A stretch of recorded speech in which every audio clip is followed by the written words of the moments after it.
सबसे पहले मैं आप सभी का शुक्रिया अदा करता हूं। सुरजापुरी बोलले चलबे? सब चलबे? नहीं तो बोलबो कि এটা আছে यहाँ विदेशी হয়ে গেছে। हाँ? घोड़ेर छुआ घोड़ेर बातें करছি, ठीक है? हिंदी में बोलो तो सबको पता भी लगेगा। सबको पता चलेगा। आगे तक भी पता लगेगा। ठीक है, तो हिंदी में बोलते हैं। तो सबसे पहले आप सभी का हम शुक्रिया अदा करते हैं। और आज आप सब यहाँ पर जिस तरीके से हम लोगों पर के पुकार पर यहाँ पर इकट्ठा हुए हैं, और इसमें कासिम साहब का हम सबसे ज्यादा शुक्रिया अदा करेंगे कि वो मेरे साथ आप सब तक पहुंचने में मेरी मदद किए। हर फैक्ट्री में लेकर मुझे गए, कहाँ कहाँ हमारे लोग हैं वहाँ वहाँ लेके गए, और सबको लेकर इकट्ठा करके आज यहाँ पर मंच साझा, जिस मंच पे खड़े होकर हम आपसे बात कर पा रहे हैं। साथ ही साथ हम ये कहना चाहेंगे कि आज तक आप लोग पानीपत के सरजमीन पर, जब आपके साथ बंगाल के होने की वजह से आपको यहाँ की पुलिस, यहाँ की सरकार आपको बांग्लादेशी साबित करने के लिए या आपको उठाकर ले जाकर पीट रही थी या आपको परेशान किया जा रहा था, तो आप अपने आप को कहीं ना कहीं कमजोर और लाचार महसूस कर रहे थे। आपको ऐसा लग रहा था कि आप यहाँ अनाथ हैं। यहाँ की सरकार सोच रही थी यहाँ जो बंगाली हैं इनका कोई नहीं है, ये यहाँ पर अनाथ है, यतीम है। लेकिन आज हरियाणा की सरकार और पुलिस को ये पता चल गया कि आप अनाथ नहीं है, आपके साथ विक्टर है, आपके साथ अधीर रंजन चौधरी है, और आपके साथ हरियाणा कांग्रेस भी है। और आज कल तक आपके साथ कोई नहीं था, आज आप यहाँ देख रहे हैं कि हमारे कांग्रेस के हरियाणा के तमाम नेता यहाँ मौजूद हैं। आपके साथ यहाँ पर हमारे नेता और आपके यहाँ के फैक्ट्री के मालिक सब आज इस मंच पे आपके बीच में हैं, और हम सब के सामने, आपके सामने ये मजबूती के साथ वो लोग वादा कर रहे हैं कि कल हो सकता है कि ऐसी कोई परेशानी आए तो आप अपने आप को कमजोर ना समझें। विक्टर यहाँ से चला जाएगा, अधीर रंजन चौधरी जी यहाँ से चले जाएंगे, लेकिन हमारे ये नेता यहाँ रहेंगे और आप यहाँ रहेंगे। आपके साथ कोई भी परेशानी हो तो हमारे कांग्रेस के नेता आपके लिए ढाल बनकर कल से खड़े हो जाएंगे, आपको घबराने की जरूरत नहीं है। यही मैं कहना चाहता हूँ। सूर्यापुरी बोलছে ना, घोड़ेर छुआ यदि मजबूत है तो कोई टेंशन नहीं है। तो तोर एकटा घोड़ेर छुआ छे, टेंशन ना लीस, तोर घोड़ेर छुआ मजबूत रोबे, दुआ करीस, ए हार जीत होते रोबे, उड़ा से कोई मतलब नहीं है। मतलब छे सेहतमंद रही और मजबूती से रोआ पारी। तोर एकटा छुआ मजबूत रोबे तो चारटा छुआ टाने ले उसबे। आज के देख सब घोड़ेर छुआ ला चले होल। अधीर रंजन चौधरी बंगाल की सरजमीन पर मुर्शिदाबाद से दिल्ली के संसद में खड़े होकर पूरे हिंदुस्तान के लिए आवाज उठाने वाला नेता है, जो विरोधी दल के नेता के तौर पर पूरे हिंदुस्तान के हर उस इंसान के लिए वो लड़ते हैं जिसके साथ ज्यादती होता है। आज वो नेता आपकी आवाज, आपकी पुकार पर हरियाणा की सरजमीन पर आपके बीच में आकर बैठे हैं ताकि आपको इंसाफ मिले ये लड़ाई लड़ने के लिए। तो इसलिए आप ये मत समझिए कि आप बंगाल से हैं या किसी दूर दराज इलाके से आप यहाँ पर आए हैं तो आपको यहाँ पर आपका सहारा नहीं है। जहां कांग्रेस है वहां आपका सहारा भी है, आपका ढाल भी है। याद है, पूरे हिंदुस्तान में कांग्रेस है, और कांग्रेस जहां भी है वहां आप महफूज हैं, ये यकीन रखिएगा। और जो लोग ये सोचते हैं कि आपको परेशान करके, आपको डराकर, धमकाकर आपको यहाँ पर जीने के लिए मजबूर किया जाएगा, कुछ लोगों को डरा के वापस घर भेज दिया जाएगा, तो उस सरकार से मैं कहना चाहता हूं, यहाँ की पुलिस से कहना चाहता हूं कि आपको इसकी जानकारी नहीं है कि सिर्फ पानीपत में 600 करोड़ रुपए का बिजनेस होता है हर साल। 600 करोड़ और 6,000 करोड़ का बिजनेस होता है सिर्फ पानीपत में, और उसमें से 50% यानी कि 3,000 करोड़ का बिजनेस ये बंगाल के लोग करते हैं। और अगर ये बंगाल के लोग पानीपत हरियाणा छोड़ के चले गए तो ये सरकार का जो इनकम है वो बंद हो जाएगा। जो बात अभी हमारे जितेंद्र अलावत जी बोल रहे थे कि हर साल 35% टैक्स देना पड़ता है, तो ये जो 35% टैक्स सरकार लेती है, उसी टैक्स से हमारे पुलिस को वेतन मिलता है।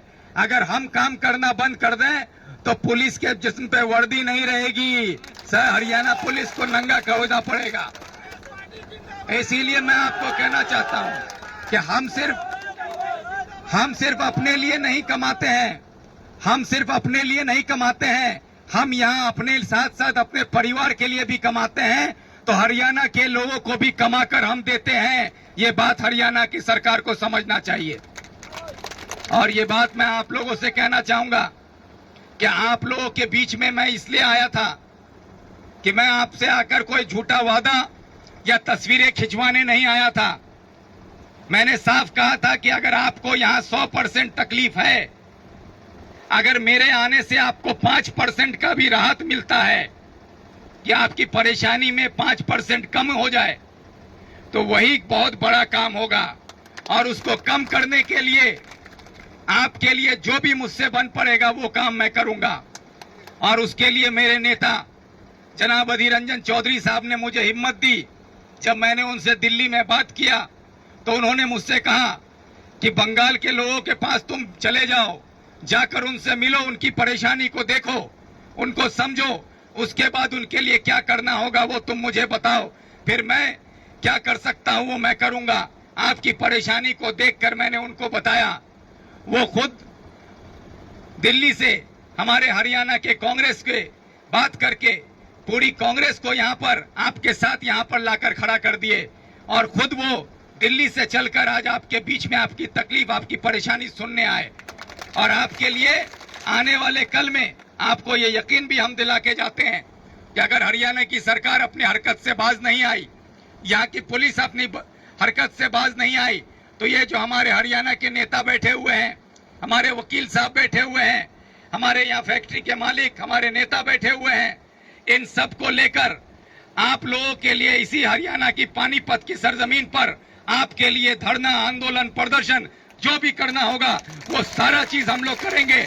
और उसमें हमारे नेता अधीर रंजन चौधरी भी आपके साथ कंधे से कंधा मिलाकर हरियाणा की पानीपत की सड़कों पर उतरेंगे, ये भी आपको हम लोग बताते हैं। तो इसलिए आपको आज से किसी से डरने की जरूरत नहीं है। इसीलिए बेखौफ होकर आप अपना काम अपने अपने जगह पर कीजिए, पूरे इज्जत और सम्मान के साथ। इस देश के नागरिक होने के नाते संविधान जो आपको हक देता है, उस हक के तहत आप अपना काम, अपना रोजी रोटी, अपना परिवार के साथ आप कहीं भी रह सकते हैं, वो आपको हक मिलेगा। आपको किसी से डरने की जरूरत नहीं है। और कुछ लोग जो है, हम लोग मगरमच्छ का रोना रोने नहीं आए हैं, क्योंकि हम लोग देख रहे हैं कि जब हरियाणा में लोग परेशान हैं, पानीपत में लोग परेशान हैं, तो कुछ लोग हैं कलकत्ता में जुलूस निकाल के बोलते हैं कि बंगाली ऊपर आक्रमण होच्छे केनो। अरे भाई, आक्रमण हो रहा है पानीपत में, लड़ना है तो पानीपत में आओ। लड़ने के लिए पानीपत में आके बंगाल में आंसू बहाकर मगरमच्छ का रोना मत रो।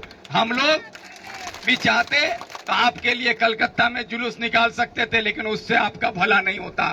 तो हमारे नेता ने ये कहा कि कलकत्ता में जुलूस नहीं, जहां बंगाली को परेशान किया जा रहा है, हम बंगाल के लोगों के बीच में जाकर वहां उसकी सरकार से लड़ेंगे, वहां उसके बीच में जाकर हम उसकी सरकार के साथ हम बात करेंगे। इसलिए हम लोग हरियाणा की जमीन पर आप लोगों के बीच में, आपकी परेशानी के साथ आपके बीच में खड़े होकर आपकी सरकार को बताने आए हैं कि हमारे लोग यहाँ पर हैं। जितना हरियाणा का लोगों का भारत पर अधिकार है, उतना ही बंगाल के लोगों का भारत पर अधिकार है। और जो लोग ये सोचते हैं कि बंगाल दूर है, तो उनको भी बता देना है कि बंगाल दूर हो सकता है, आपको लगता होगा, लेकिन जब बंगाली भाई का एक फोन हमारे पास आएगा तो हमारी दूरी सिर्फ आपसे इतनी होगी जितना दूरी आपका फोन हमारे पास आने में लगेगा। उतनी दूर में हम और हमारा नेता, हमारी पूरी कांग्रेस आपके साथ यहाँ पर खड़ी हो जाएगी। इसीलिए मैं अपनी बात को ज्यादा लंबा ना करते हुए, यहाँ पर कुछ लोग आकर मेरे खिलाफ भी बयानबाजी करके चले गए। कोई भेज दिया गया किसी रिपोर्टर को जो आके यहाँ घूम घूम के मेरी बुराई करता हुआ चला गया, उससे मुझे कोई फर्क नहीं पड़ता। लेकिन मैं सिर्फ इतना कहना चाहूंगा कि एक शेर के साथ कि वो समुंदर खंगालने में लगे हुए हैं, वो समुंदर खंगालने में लगे हुए हैं, मेरी कमियां निकालने में लगे हुए हैं। जिनकी खुद की लंगोटियां तक फटी हुई है वो मेरी पगड़ी उछालने में लगे हुए हैं। तो इसलिए हम लोग कहते हैं ना कि इज्जत देने वाला अल्लाह है, बेइज्जत करने वाला अल्लाह है। जिसके दिल में अल्लाह ताला ने विक्टर के लिए हजारों करोड़ों लोगों के दिलों में जगह बना दी है, उसके लिए ऐसे नमूनों से कुछ नहीं होने वाला, चाहे कोई कितनी पगड़ी उछाल दे। आप सब डट के रहिए, हम सब आपके साथ हैं। एक आवाज में आपके साथ हम लोग खड़े होंगे। हरियाणा की जमीन से लेकर बंगाल की सरकार तक को आपके सामने लाकर घुटने पे खड़ा करना होगा तो हम लोग कर देंगे, ये आप लोग यकीन रखिएगा। और ज्यादा वक्त लंबा ना करते, बहुत देर से आप लोग यहाँ खड़े हैं। अब हमारे नेता अधीर रंजन चौधरी जी हैं, वो आपके सामने अपनी बात रखेंगे, तो उनको आप लोग सुनिए। और बोलते हैं यहाँ पर कि बंगला बोलने से बोले